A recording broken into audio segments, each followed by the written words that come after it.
Please subscribe my channel and don't forget to press bell icon to get notification about all new videos. Thank you. अस्सलाम वालेकुम student, welcome to MS physics. और आज का हमारा lecture है height of projectile. कि आप जब भी किसी प्रोजेक्टाइल को, किसी ऑब्जेक्ट को प्रोजेक्ट करते हैं, फॉर एग्ज़ाम्पल यहाँ से आपने किसी ऑब्जेक्ट को प्रोजेक्ट किया, इसकी हाइट कितनी होगी। हाइट क्या चीज़ है? Height is the maximum distance, कि उस पाथ के अलांग उस प्रोजेक्टाइल का जो मैक्सिमम वर्टिकल डिस्टेंस था उसको नाम हम देते हैं हाइट h का।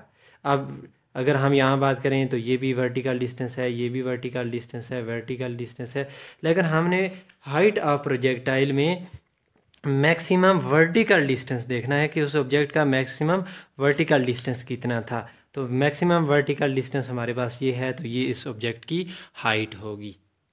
और लिहाजा नंबर 1 हाइट ऑफ प्रोजेक्टाइल की अगर हम डेफिनेशन देखें तो हाइट ऑफ प्रोजेक्टाइल इज़ है the maximum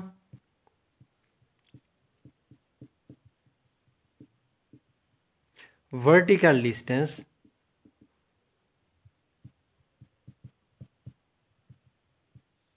of object of projectile. किसी भी प्रोजेक्टाइल का जो वर्टिकल मैक्सिमम डिस्टेंस होगा ड्यूरिंग द मोशन, उस मैक्सिमम डिस्टेंस को हम कहते हैं हाइट ऑफ प्रोजेक्टाइल।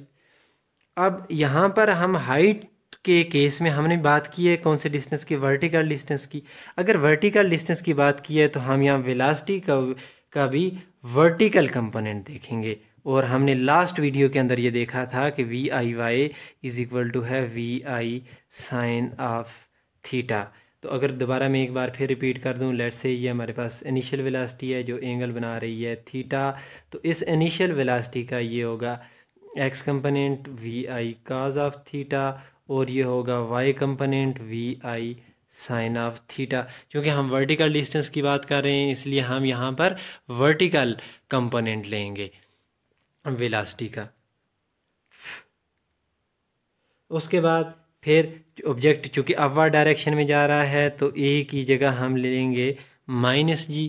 एक्सेलरेशन जो अपवर्ड डायरेक्शन में जाते हुए मैग्नीट्यूड डिक्रीज़ करती है, और जब मैग्नीट्यूड डिक्रीज़ करती है तो हमारे पास जो एक्सेलरेशन होता है वो नेगेटिव एक्सेलरेशन है। और हमने लास्ट वीडियो में ये आप डिटेल से देख सकते हैं कि प्रोजेक्टाइल के केस में जो एक्सेलरेशन होता है, जो फोर्स होती है वो ग्रेविटेशनल फोर्स, और जो एक्सेलरेशन होता है वो ग्रेविटेशनल एक्सेलरेशन होता है।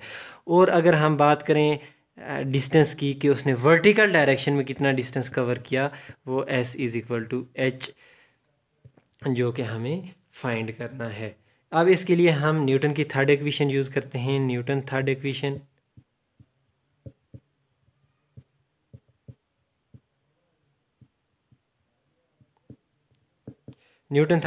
है 2AS is equal to VF square minus VI square.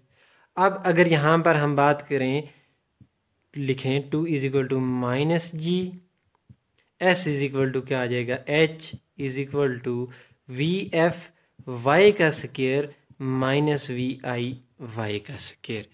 यहाँ अभी मैंने वैल्यूज़ नहीं पुट की। चूँकि हम वर्टिकल डिस्टेंस की बात कर रहे हैं तो वेलोसिटी का वर्टिकल कंपोनेंट लेंगे, तो ये हो जाएगा हमारे पास -2g H is equal to VF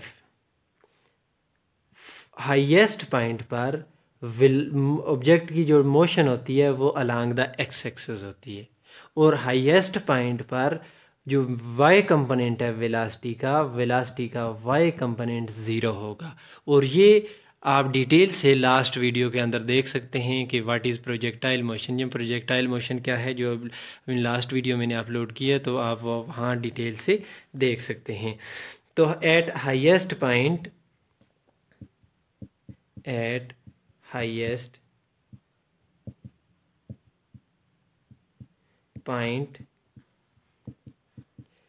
VY is equal to 0। अब ये इनिशियल वेलोसिटी होगी जहाँ से प्रोजेक्ट किया गया है, और जहाँ के जिस पॉइंट का हम डिस्टेंस, वर्टिकल डिस्टेंस देखना चाहते हैं वो उसका फाइनल पॉइंट होगा। और लिहाजा हम वी एफ वाई की जगह ज़ीरो पुट कर सकते हैं, -2gh is equal to zero का स्क्वायर माइनस, और वी आई की जगह हम क्या पुट कर सकते हैं, v i y is equal to v i sine theta. तो ये आ जाएगा v i sine of theta whole square, -2gh is equal to ये zero minus v i square sine square theta, minus minus cancel, तो h is equal to v i square sine square theta divided by 2g। ये हमारे पास formula है final velocity का, height of projectile का। और height of projectile किन quantities पर depend करती है, तो height of projectile initial velocity के डायरेक्टली प्रोपोर्शनल है, हाइट ऑफ प्रोजेक्टाइल थीटा के डायरेक्टली प्रोपोर्शनल है, हाइट ऑफ प्रोजेक्टाइल ग्रेविटी के इन्वर्सली प्रोपोर्शनल है। यानी अगर आप इनिशियली ज़्यादा वेलोसिटी दे रहे हो ऑब्जेक्ट को तो इसकी हाइट ज़्यादा होगी। अगर आप ज़्यादा एंगल पर किसी भी ऑब्जेक्ट को प्रोजेक्ट कर रहे हैं, लेट्स से मैं पहले 30 पर प्रोजेक्ट करता हूँ, फिर मैं इसको 80 पर प्रोजेक्ट करता हूँ, 70-80 पर, तो देखा जाए जितना एंगल की जितनी वैल्यू ज़्यादा होगी इतने हाइट प्रोजेक्टाइल की ज़्यादा होगी। तीसरे नंबर पर ग्रेविटी की बात की जाए, जहाँ ग्रेविटी ज़्यादा है वहाँ हाइट कम होगी, और जहाँ ग्रेविटी कम है वहाँ हाइट ज़्यादा होगी। इसकी मेन रीज़न ये है कि ऑब्जेक्ट को चूँकि अपवर्ड डायरेक्शन में मूव करना है, ग्रेविटी ऑब्जेक्ट को डाउनवर्ड डायरेक्शन में खींच रही है। अब जितनी ग्रेविटी कम होगी इसको अपवर्ड डायरेक्शन को अपोज करने वाली फोर्स कम होगी, फोर्स कम होगी तो ऑब्जेक्ट ज़्यादा हाइट पर जा सकता है। अब अगर फोर्स ज़्यादा है तो ऑब्जेक्ट इतनी ज़्यादा हाइट पर नहीं जा सकेगा। नेक्स्ट वीडियो में इंशाल्लाह हम देखेंगे टाइम ऑफ फ्लाइट।